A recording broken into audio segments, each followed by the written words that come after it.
Great.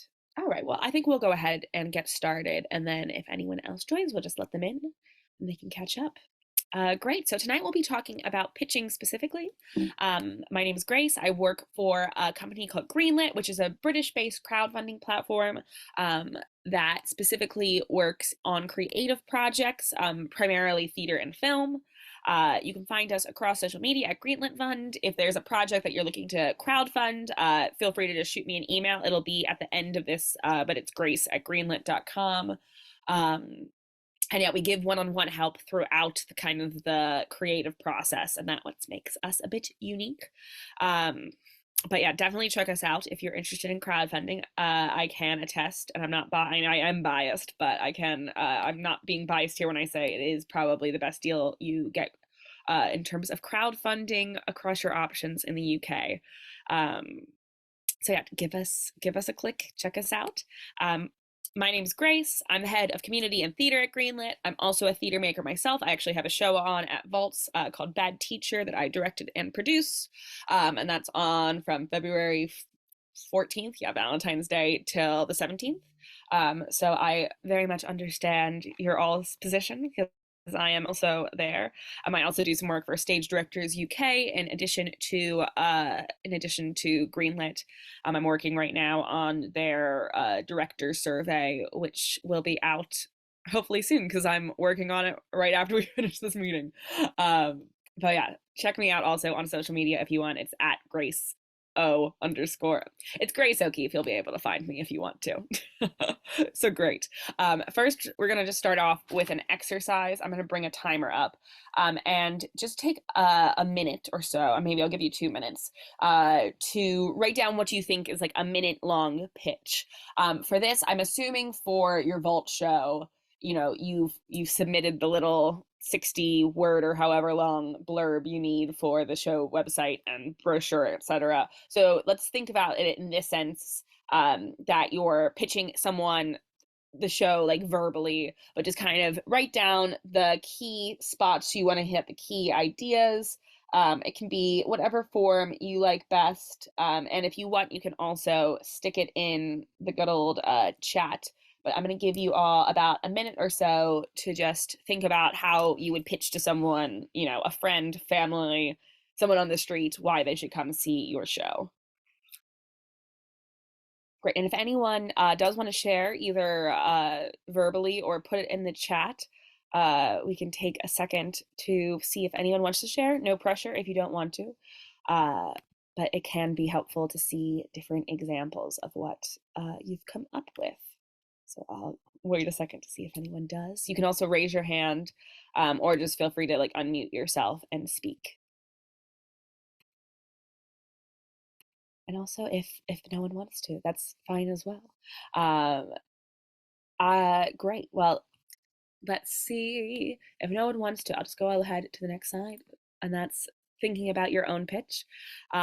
We've got kind of these kind of key things that you use in an effective pitch, I find. And probably, a good example, actually, I'll use an example of my own show that's at Vaults. And I was at Edinburgh as well, so I should have my pitch way down by now. And it depends on who I'm talking to. It's called Bad Teacher. It's one of the key ways that we'd always say it is, it's about the day in the life of a 20-something teacher and all the crazy shit that happens during her day. Pretty effective, short pitch. It goes through core idea, teacher. The crazy shit, I think, it leans towards a comedy character, 20-something female teacher. And that's also a selling point. A lot of our audience ended up being teachers. And crazy shit that happened to our day, plot. If I was, if I extended it a bit longer, I'd say it's written by actual teachers, produced by a former, written, directed, and produced by a former teacher. That was me. So that's where the inspiration comes from. That's also the creative team. And, I could say we've got like a lot of 5-star reviews, et cetera, et cetera. The aesthetic, obviously, unless it's a very aesthetic based show, probably when I'm verbally pitching that, it's not going to come out. But that obviously has an effect on your poster, et cetera, et cetera. And then what makes it different? So you want to think about all of these things when you've got a pitch and what these things that you want to emphasize.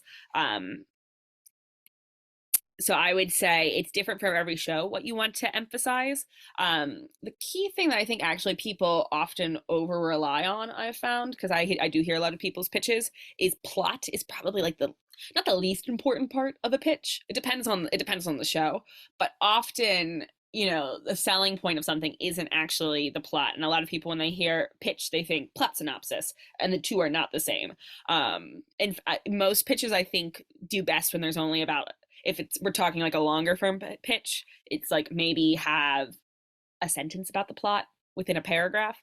The other things I think are quite a lot more important, particularly the things that are personal. So like, why are we the ones? For instance, I think for Bad Teacher, one of the big selling points is it's a show about teachers, like created by teachers, and also created by female teachers, because I think that's also, there's a lot of things, content about teachers out there, and they always seem to be from either like written either from a male perspective or written by men, even if there's a female in the front of the show, or the thing. So that's kind of I'd say the personal aspect, and what makes it different are the key things you want to hit in a pitch. So I've got some examples. This is from The Importance of Being Earnest, and there is a subtitle for it, which I only discovered while making the slideshow like a year ago, but still, that says it's a trivial comedy for serious people, which I think is really like a great way to A, describe the play, but B, the beauty of that as a pitch is the juxtaposition. Any place where you can have some sort of contrast, or, trivial comedy, serious people. That's pithy. You remember it. It's in your head.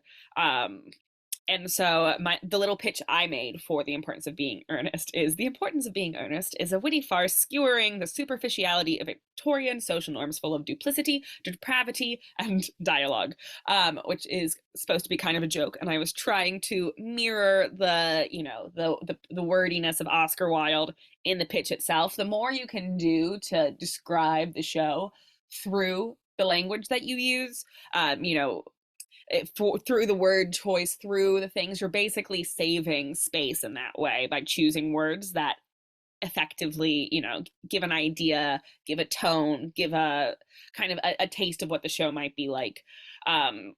Because you've got that in the dialogue. You don't have to say, I think I did already say witty farce, or I don't have to say it's pithy, because the description of it is pithy. So the more that you can use the language of the pitch to describe the show itself and to match the tone, the pitch's tone should match the show as much as possible. And this was something we also had to deal with Bad Teacher, where like the first time we were making a pitch video about it, and we were thinking, oh well, it deals with feminism and like student mental health, and the crisis that teachers are going through, all of these serious dramatic subjects that the show does address, keep in mind.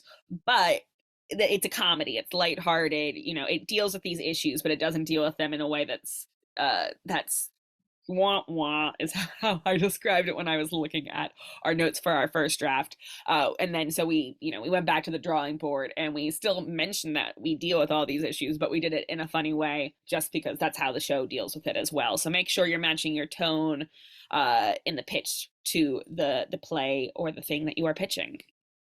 And my second example of pitch is for Cats. So Cats is a dance-heavy, sung-through, and alarmingly sexually charged mega musical based on a whimsical book of poetry that T.S. Eliot wrote for children. Again, we've got that contrast there of sexually charged and children. And then we've also got genre mega musical. Anytime I think that you could have a very like specific type of genre, that's a good thing to have, because it gives people an idea of what it is. I just saw the other day a message board describing Cats as the X Factor, but for alley cats. I think that's a great a great pitch for Cats. I may have liked it more if someone had pitched it to me that way at first. But again, we've got, we know what we're getting into as much as we can with Cats, with this pitch. We've got the genre. We know it's a musical. We know that the dance is I think, probably the most important part of Cats as a show, and that's why that's first versus sung through. And the sexually charged, that might be even more. No, it's deserved in that parenthetical spot.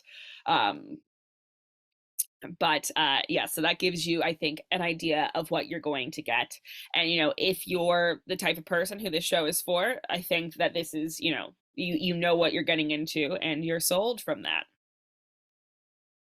So we're gonna take a minute now to kind of go back to what we've written down or what we've thought about for our initial pitch, and we're going to kind of, based on that little exercise, ask yourself three more questions. Where does the contrast exist in your pitch? Um, Two, how can you mirror tone in your pitch? And what words are must haves? So, you're probably going to be telling different people about it, and you're going to change up how you describe it to each person. But there are some like kind of key phrases that it's good to have that in your head ahead of time. That and this is for a show that I was just like friends with at the Fringe. I would always say, I'd go up to a group of girls and say, "Oh, do you ever make friends with girls in the bathroom?" Because we all do that. Well, not we all. I don't want to make generalizations, but most people said yes. And then you lead into pitching a show that takes place in a bathroom stall. So that kind of, easy keyword that I used every single time I talked to someone is a really good way to make yourself more comfortable about putting yourself out there. And then B, it's an easy shorthand. So let's take about 2 or 3 minutes and look at what you wrote for the first part and see where you can bring out some of these ideas and themes. Okay, great. It's been about 2.5 minutes now, so hopefully you've taken some time to think about what are the key aspects of your pitch. Um, and again, all of these things I think are short, like lead to one another. Often I find the place where like the contrast exists is the pithy thing that can be your must-have word. And again, you want your must-have word to obviously mirror your tone. And I think sometimes even having that like kind of little key phrase in your vocabulary in your head helps you match the tone of like the rest, even if you're changing it up between person and person, because you don't want to just sound like a robot reiterating the same like 30-word pitch again and again. If you've got that little key phrase in your head that you're going to say, I think it helps you mirror the tone, and it helps you know where this is going when you start a dialogue with someone, whether that be in person or just like talking to someone on social media or wherever you talk to people these days. Um, Great. And again, this is just reiterating these points. Contrast, that's the easy way to find the hook. Um, Tone, show versus tell. The more you can say, it's all great to say that it's a comedy. But if you talk about a comedy only using depressing, sad language, not doing a really great job of show versus tell. And then keywords, memorizing these versus the whole spiel, because, if you have a whole thing that's memorized, anything that like someone says or does can get you off mark and kind of flusters you. But if you're just having like a natural conversation, as natural of a conversation as you can have in this situation, where you've got like some of these keywords in place, but it's not the whole thing, it's a lot easier, I think, to put yourself out there and pitch your idea. So I think some of the key things with pitching, these are the four key things, I guess, with pitching. And the first is content versus performance. And the truth is that your performance is actually more important than the content of what you say.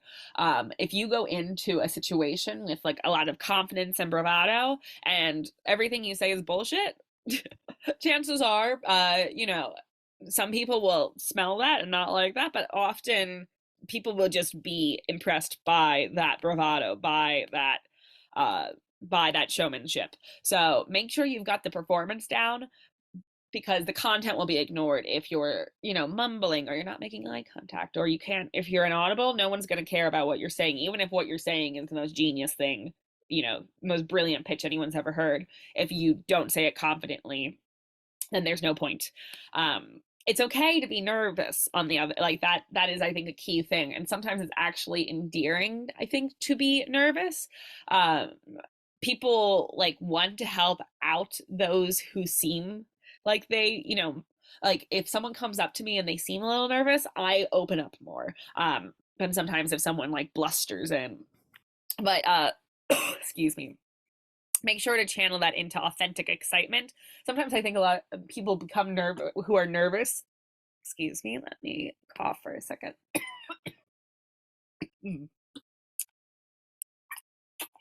Sorry, I'm getting over that cold that has been going around.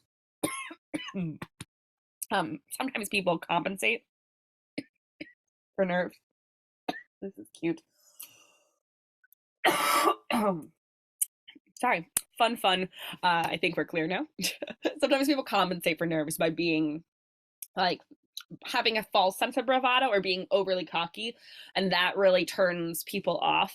I think that thinking when you're pitching, you should never come into this thinking this is the best idea since like fried eggs. I don't know. That's never been a phrase before. What you should say is this story is important. It's important that I'm telling this story and you'll enjoy this story. And this is the reason that you'll enjoy me telling this story. It's not just, oh, this is amazing. It's, you're going to enjoy this. That should always be the key focus. So even if you are nervous, just try to, even you can say, oh, sorry, I'm a bit nervous. People like that. They think it's authentic. Conciseness. The quicker, the better. That's just in general a good rule. Cute. But yeah, the shorter the better, and have various lengths planned out. Think about like 2 sentence. One of the things that we would always say to bad teacher, for like bad teacher, like if we're just walking the streets of Edinburgh, would be, oh, did you go to school? And people would inevitably say yes. And then it's like, then we've got the show for you. Hand a flyer, you're off. So think about the shortest version of your pitch. Think about a minute version. Think about if you're talking to a BBC executive. Think about if you're talking to just someone who's like walking by you. Think about if you're talking to a friend. Have these various languages.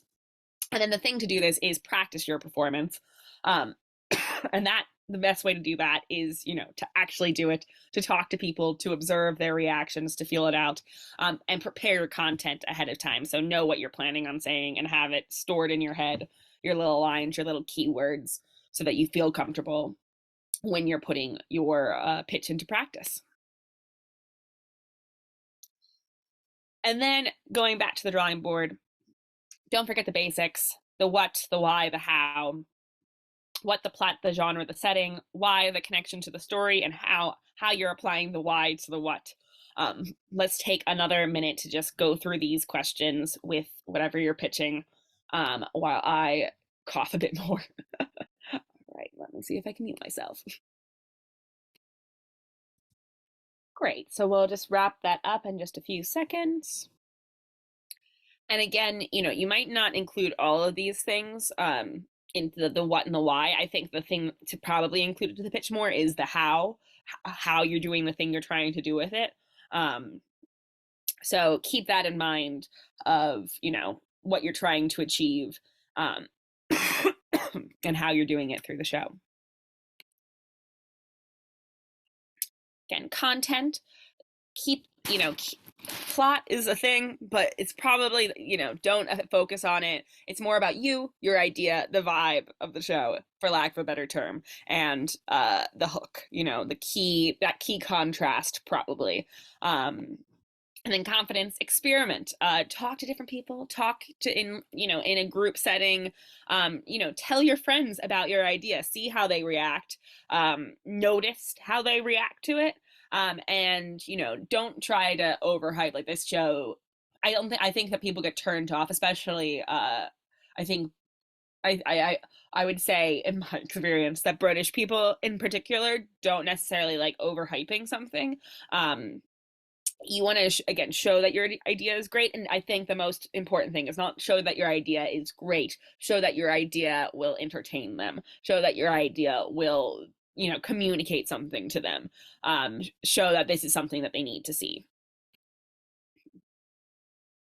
And then the key phrase, actually, I would say, to bring it all together, when you go at the end of the day to any pitch you write, this is the question to ask yourself, because it encapsulates everything you need to know about your pitch. Why am I telling this story now? And the reason that this question is so key is we've got why are we telling this story? We've got why am I the person that should be telling this versus any other person? Why am I telling this story versus a different story? And then now, why is it relevant? Why does it have to happen now? Why do you have to see it now? So take another minute and think about how this might apply to your pitch. Right, great. It's been about a minute and a half now. So hopefully you've got some answers of why are you telling this story now? So whenever you tell a pitch, you want to keep your audience in mind. If I'm talking to a 60-year-old man, might be different than when I'm talking to a 17-year-old girl. You know, observe your audience, decide who, how you're tailoring your pitch, because chances are your show, people, often say it's like, who is this show for? And often I do think shows can be for everybody. Like I've seen people of all walks of life enjoy shows that you wouldn't expect. But it's they enjoy it in different ways and their connection to the show is different. So think about how you can tailor your pitch to different people. Again, those keywords are really helpful. Those key concepts, because, those will probably stay the same no matter who you're talking to. But again, at the end of the day, no matter who you're talking to, why am I telling this story now is probably going to stay the same, because that's a you question. Like, why are you as an artist telling this story? Great. So we'll take another minute or so to write down a 30-word version of your pitch. You probably had to do this for vaults already, but I think it's helpful, again, to think about, because I've forgotten mine. But also, if you're talking to someone, if you're sending a message on social media, we'll talk about that in a second. But think about a 30-word version for that, like a message that was not too long to send over Instagram or WhatsApp and look really weird, weirdly long. And then think about, if I'm actually talking to someone, how do I pitch my idea in 90 seconds? So we'll take a minute for that. Great. All right. Hopefully you've got that 30-word version that you can send around to social media, and also a version that you can say verbally. When you do practice the verbal pitch, I think it's a really helpful thing, and it helps refine even a written pitch, because you've got immediate audience feedback. When you're pitching to someone, observe them as much as possible. Do you see that there are moments, like if their eye kind of goes away from you, or they, do they drift off? Do they seem to leave focuses at certain points? Go back to them later and think, like, what is that moment? And how can I make it stronger? I think observing yourself is also really key. Are there moments when you're talking that you feel uncomfortable or feel unclear? Go back and revisit them and make those parts stronger. And then just tune into the room in general. Are people excited about it, interested, curious? And when are they feeling those moments? And maybe the moments where they seem particularly curious or interested or laugh, those are the moments to dial up and focus on. And yeah, so there are different types of pitches. Obviously, in different mediums, different things are important. In verbal, if you're talking to someone, the performance is going to be the main thing. Whether you're approachable, whether you're fun, whether people, want to see what you're presenting on stage. It's, it's a performance in itself. That would be all the coughing might not be the best performance, but you would hopefully still keep it going. For written, tone is key, because they can't have the performance. They don't know how, if you're smiling or not. So the more you can put that language into a written pitch, the better. And then for visual, it's really the aesthetic. I think 90% of the time a poster sells a show, or a title sells a show. The people can get the idea from a glance, then you're golden. And then finally, this is a little kind of message that you could send out. This is specifically for crowdfunding, but actually I think it works for if you're trying to just get someone to see your show as well. So you start with an introduction that makes short. The key thing about the introduction is to make it feel personal. The less copy and paste something looks, the better. People don't want they don't mind being messaged. They don't really like the copy and pasted messages. So anything that you can do to say, how did this thing you were working on, how did the thing we were talking about go? Um, just something to make people know that this isn't just a mass message that you've sent out. The next thing, talk about the project. I swear, I wasn't coughing all day. Suddenly I had to talk, and here it all comes. Talk about the project, but again, keep it quick. The key thing here is it's actually about your relationship to the person more so than anything else. So say why this project is important to you and why, why it's important maybe with regards to the topic, with regards to your career. And then finally closing, tell them what you want them to do. Whether that's coming, supporting, backing a crowdfunding campaign, etc. Oh, I apologize for everybody hearing my coughing. We'll wrap this up now so that no one else has to hear me wheezing. But yes, so at Greenlit, if you have any questions about pitching, if you want to have a one-on-one help, we're here to do that. Feel free to email me at grace@greenlit.com. And you can, find out about crowdfunding, or we can just help with pitching and marketing and things like that. So I hope everyone enjoyed that. Sorry for my sickness. But I hope that gave everyone kind of a clearer idea on what to do while pitching. And thank you, for tuning in.